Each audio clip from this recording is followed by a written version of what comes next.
tomato or grapes, you're holding it in your hand from the sweat, the struggle, and story of a farm worker. More than likely an undocumented, exploited farm worker. That's right, that's right. We are not machines. We are not criminals. We are the backbone of our food system. And we are tired of being treated as disposable. For those of you who support tearing lives apart, I have some questions for you. Do you like strawberries? Avocados? Food? Well, then you better pay attention to what's happening in California right now. You see, farm workers, many of them undocumented, went on strike. Now, I know a lot of you don't have enough brain power to understand the difference between undocumented and illegal to weigh in on this, but they have had enough of the terrorism that this country they love has shown them. ICE has been raiding farms across California, dragging people off in handcuffs, beating them, traumatizing them, kidnapping indiscriminately, even U.S. citizens. Lives have been stolen, one man is dead, and for what? To feed the hatred of a population too blind to see that these workers do more for them than a president they worship ever has? Now, the people who pick your food in 100-degree heat for below minimum wage are on strike. And guess what? Without them, California agriculture breaks. When California breaks, the country pays. What is wrong with us?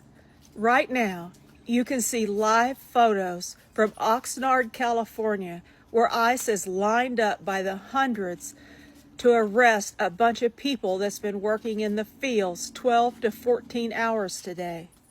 You said it would be criminals, the worst of the worst.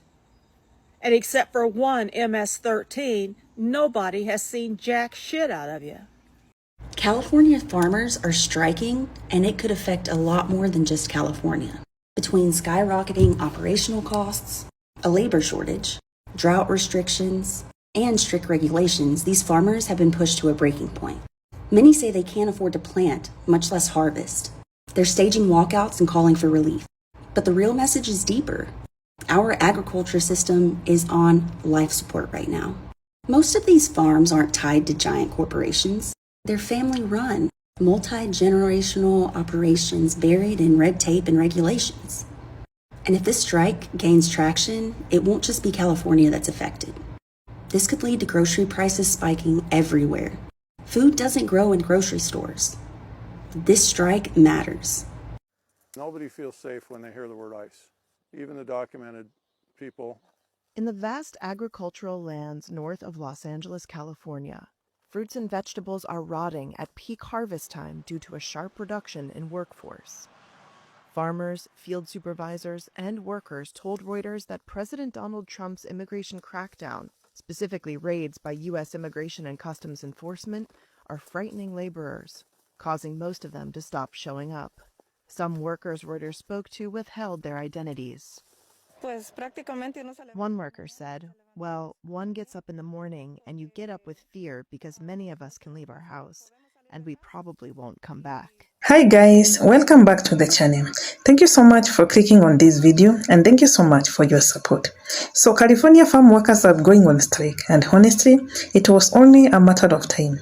These are the same people who have kept American fed through droughts, fires, and a pandemic. Yet, they are among the most underpaid and overworked laborers in the country. They have been working in extreme heat, facing housing instability, lack of health care, and now, with immigration crackdowns worsening the labor shortage, they are being pushed past their limits. And what's worried is that the very people who benefit from their labor, the farms, the grocery stores, the consumers, have often turned a blind eye to their struggle. Until now, the workers have finally had enough. They are working out not just for better wages, but for basic human dignity. Let's get into the video, but before, let me play a few clips on the same and I'll be back with my commentary. All credits goes to the original creators of each and every video you see here. So let me break this down for you real simple, but let's be real. You probably still won't understand. California grows a third of all U.S. vegetables, 2/3 of our fruits and nuts. And undocumented workers, they make up half to 3/4 of the entire farm labor force. If they walk off, America loses billions. Prices spike, inflation ticks up, and you feel it at the checkout.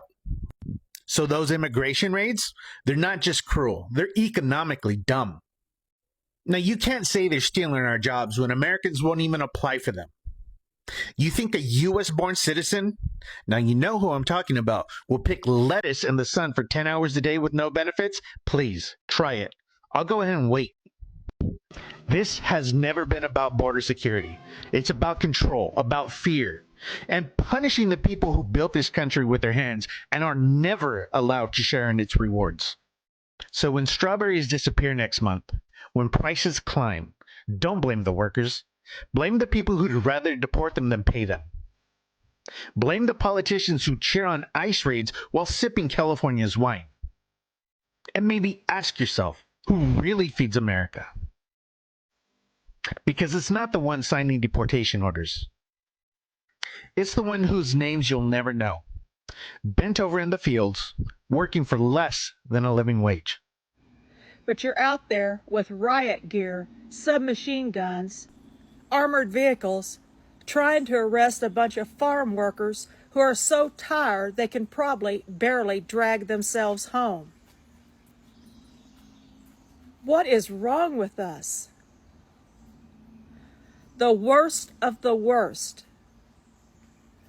Nobody's arguing about you taking criminals. Nobody. But you're out there getting a bunch of old ladies and people that have worked 12 to 14 hours a day and letting the criminals go free. It is time to rise up, stand together. The farm workers in California have began to strike. And it's time to stand with them. Every single time these racist motherfuckers pick up a thing of produce, strawberries, anything in the market, they don't realize what it took for that to get there. They don't realize the illegal, undocumented migrant worker who picked those through sweat, blood, and tears. Okay, it's time to stand together. It's time to rise up, and it is time to support those farm workers. Okay, they need a pathway to citizenship. Every single undocumented person in this country deserves a pathway to citizenship, a direct, like literally not one that's going to take 10, 20, 50 years, not one that's going to take $5,000, $10,000, $1 million. No, it needs to be now. It needs to be immediate, and they need to quit going to these people's work and picking them up. They need to quit this illegal deportation, detaining them. We need to shut down every single one of these concentration camps. It is time to stand with the farm workers. It is time to rise. We're going to continue to follow them and stand up, and we're going to be the voices for those who cannot speak up. We're going to do it. We're going to be fucking loud, and we're going to get stronger. Tesh is a farmer in Bakersfield. We need the labor when we need the labor, or else we'll miss things. We'll fall behind. And the investment's already put in months, sometimes years ago. Over a third of U.S. vegetables and over 3/4 of the country's fruits and nuts are grown in California, according to the California Department of Food and Agriculture. The state's farms and ranches generated nearly $60 billion in agricultural sales in 2023. Republican Douglas Holtz-Eakin, the former director of the Congressional Budget Office, said an estimated 80% of farm workers in the U.S. were foreign-born, with nearly half of them in the country without documentation. Losing them will cause price hikes for consumers, he said. Studies show that native-born workers tend not to fill the void left by immigrant workers who have moved on. Farm workers like Giovanni Lopez have noticed the trend. The majority of Mexicans will work anywhere, and there are a lot of them. And the gringos said it's that they hardly work in construction, let alone in the fields. But Mexicans do work everywhere.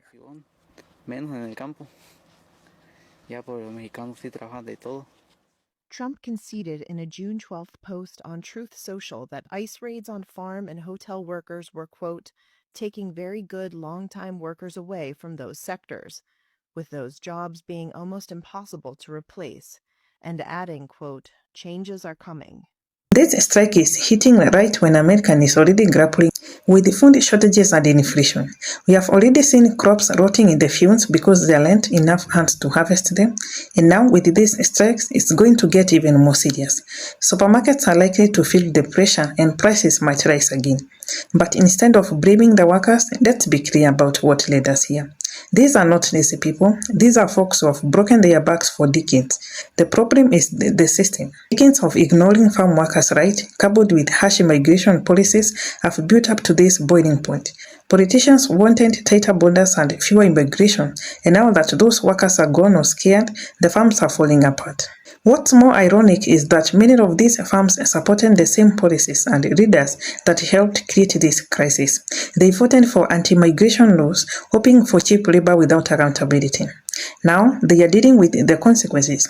This is what happens when you build a food system on exploitation. Eventually, the exploited push back. And let's not forget how many of these workers are Latino immigrants, some undocumented, who have been treated as disposable for years. They have picked strawberries, grapes, lettuce, feeding Americans while facing abuse, wage theft, and no job protection. And now that they are asking for basic rights, some folks are calling them ungrateful. That's beyond disrespect, and that's inhuman. This strike is bigger than just California. It's a wake-up call for the entire country. If America wants to keep eating, it needs to rethink how it treats the people who grow and harvest its food. This is not just about wages, it's about fairness, about justice, about survival. If we don't fix this broken system, we are going to see more strikes, more shortages, and more chaos in the food supply. So to those still asking why the farm workers are striking, maybe the better question is, why did it take this long? Let me know your thoughts in the comment section below. Thanks for watching. I'll see you in the next video.